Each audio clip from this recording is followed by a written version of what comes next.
Good morning, everybody. It's Graham again from Unearthed, and this episode of Detecting Talk is I'm going to do two different topics today, and the first one is based around you out in the field doing what you do best, finding the coins and artifacts which we all crave, and what is the next step.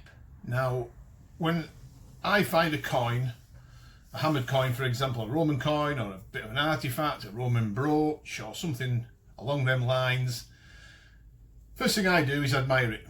I admire it for what it is. I enjoy that moment, that experience, and maybe show it to me detecting buddy, and then it goes in my finds pouch, it goes in my finds box. But I'm finding that, to my dismay, and I don't want to sound patronising because some people, the penny quite simply hasn't dropped. They're not looking after the finds that they make. So for example, I've seen guys out in the field detecting over the last decade or longer. I've seen one guy find a Saxon penny on a dig, and absolutely over the moon by finding that particular coin. The first thing he does after he finds it and shows everybody, he sticks it in his finds pouch around his waist. That's mixed in with all his lead, buttons, scrap, bits of old tin, and then wonders why at the end of the session, when people are asking him back at the quay, Billy, show me that Saxon penny, and he's rooting through his finds pouch to find it. Oh, hang on a minute, it's not here. Oh, hang on. Oh, there it is, and it's got a chunk missing from it because it's been bashing around and moving around with all the other objects inside. So you've got to make sure you look after your coins when you find them and your artifacts, because some of these coins and artifacts are extremely rare. They're extremely valuable in some cases, and the last thing you want to be doing is mixing it in with the rest of your junk. I know a lot of guys use tubs with sponging, with slits, and they split the coin in, which is fantastic, and I've seen a lot of that going on, and probably the vast majority of people look after their finds that they make every time they're out detecting. But there is quite a lot of people that are quite happy to have the silver hammered coins, which can be fragile, and other artifacts and coins in tins, just basically moving around all the time, and they can actually hear them moving around, hitting the sides when they're walking. And they're not looking after in my opinion, they're not looking after their finds half as much or half as good as they should be.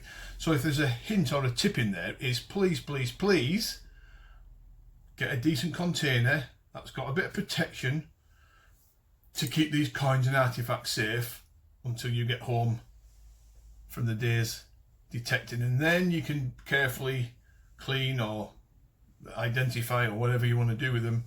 But please don't have them rolling around in your finds pouch or an old tin, because it must be a horrific feeling to open that tin or scrap through your finds pouch at the end of the day looking for that desirable hammered coin that you found, only to find that there's a little bit missing off it because you've been careless in your, what's the word I'm looking for, guys?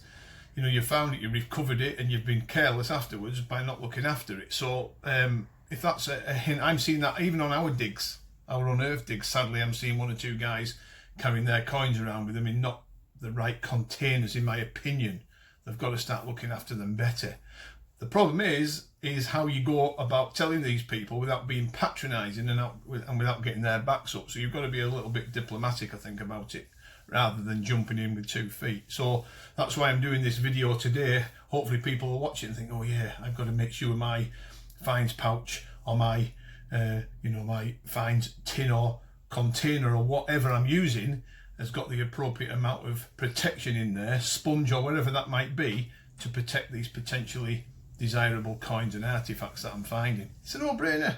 It's a no-brainer. I've seen some horrific things out there that people are using. It's just not right.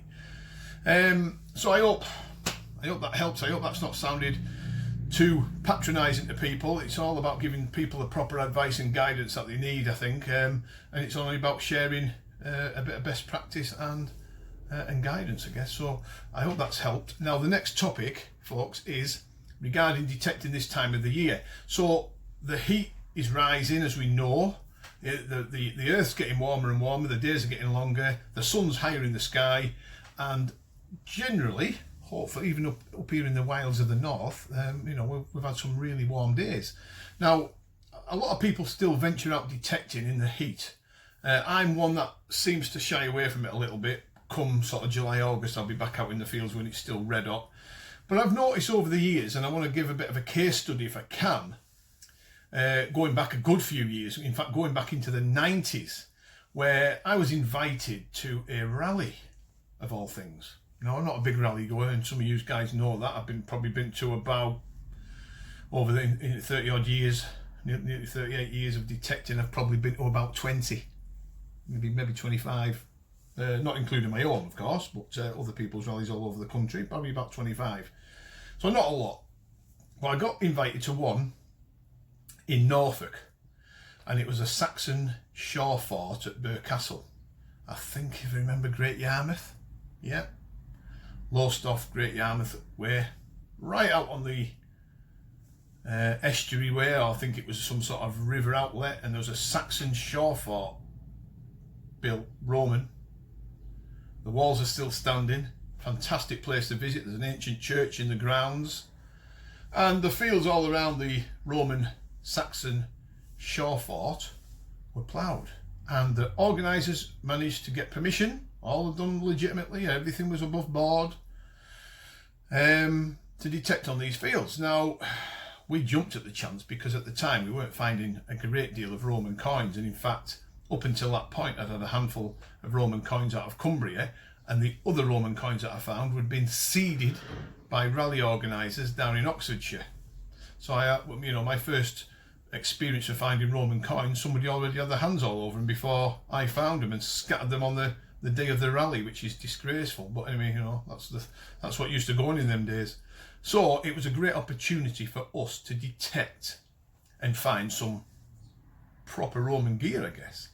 We got down there, we camped at the time. There was a small group of us that went from up here in Cumbria, great times. And, met quite a lot of people. There was a good few hundred people on the dig, but they all seemed to get on well with each other. It was a friendly day. We set off, and the sun immediately come up, and it was red hot.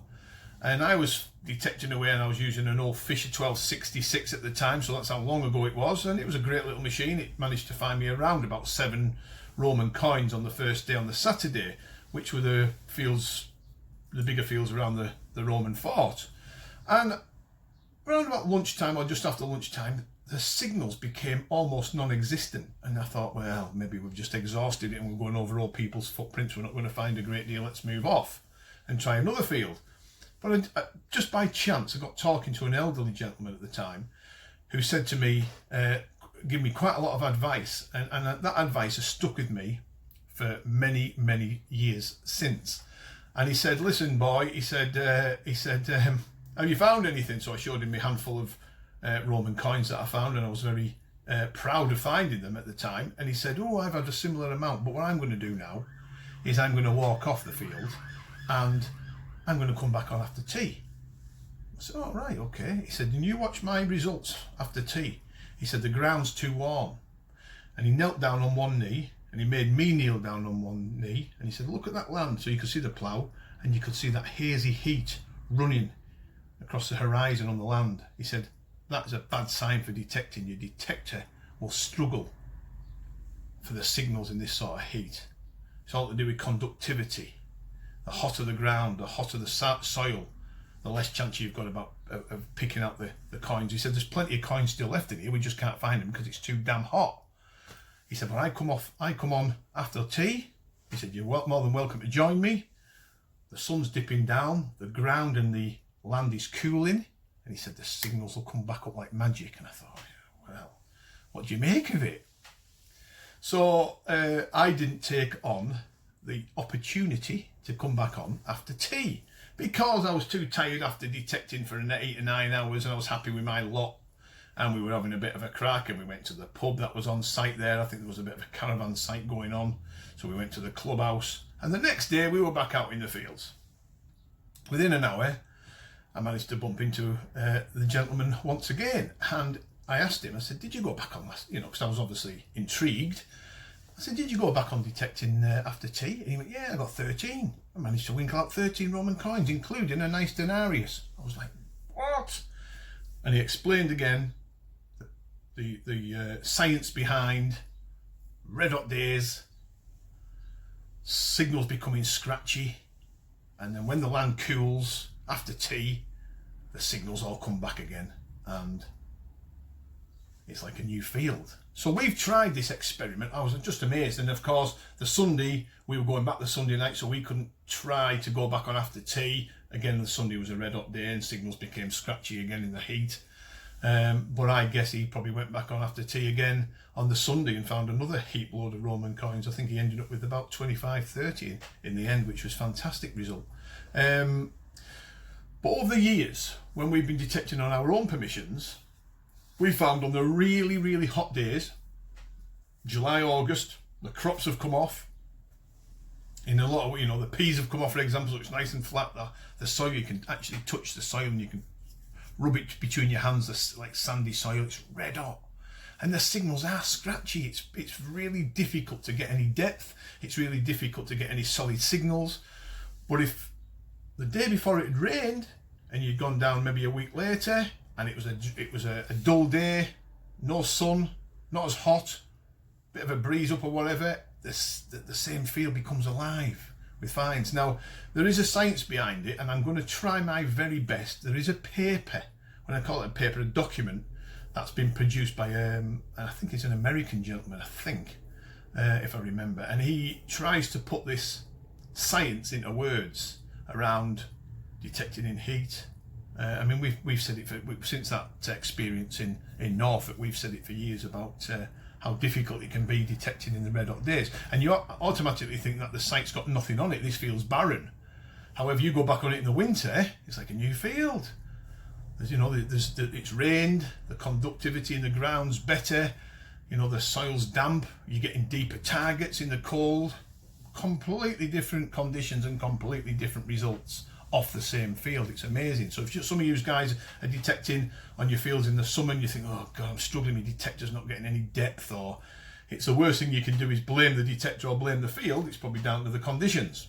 So what I'm going to try to do for you good people that watch this channel is I'm going to see if I can get the document, or the paper as I call it, and I'm going to see if I can paste and copy it into this YouTube video underneath. If I can't do it, I'll try to do it on the next one, but I'm going to try my best to somehow see if I can get this this paper. And it's all to do with also the halo effect of coins. So for example, when you're taking coins into your test beds, into the ground in your gardens, and you're burying them, and then you're going over with your detector, sometimes the signal can be quite scratchy because that coin or artifact hasn't had a chance to bed in, and it's much different results when the top targets, the coins and artifacts, have been buried for some time. It's all to do with this halo effect and everything else. It's quite a science behind it all. It's amazing really when you think about it, because a lot of people buy detectors and the first thing they do, they stick a load of coins in the garden and go over it, and the results aren't as good as they first think. So I'm going to try my best to get this document, and I keep looking again over to the screen because there's some idiots ringing me, suspected spam. If I catch these guys, they're going to be for it, because they just try to sell you insurance and PPI rubbish. So I do apologise for that. You won't see it, but I see it flashing up on the screen all the time. I'm just going to block the bloody number. How dare they disturb my beloved YouTube films.